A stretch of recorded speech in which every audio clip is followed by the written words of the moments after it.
Des allées anormalement désertes, des magasins vides et des volets baissés. Sur les 52 espaces commerciaux du Basilix, 14 sont en attente d'activité commerciale. La crise du Covid, il y a quelques années, a changé fondamentalement la manière de consommer de la population. Tout le monde est au courant que l'impact du e-commerce est important. Ici, depuis le Covid, les enseignes ferment les unes après les autres. La concurrence est féroce et les marques souhaitent des espaces plus spacieux.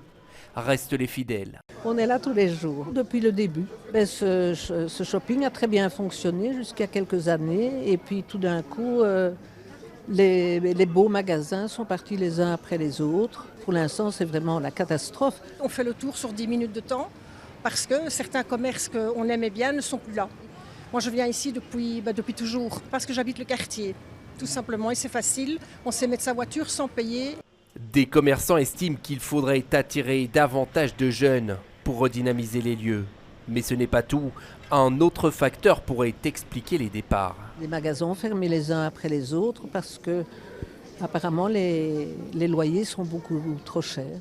Malgré le contexte, la direction reste optimiste. Selon le gestionnaire, les chiffres de fréquentation et d'achat restent corrects. Nous venons de signer il y a très peu de temps un bail avec un acteur international qui va s'installer ici au Basilix dans les semaines qui suivent. En coulisses, on nous assure que des discussions sont aussi en cours avec d'autres potentiels futurs locataires.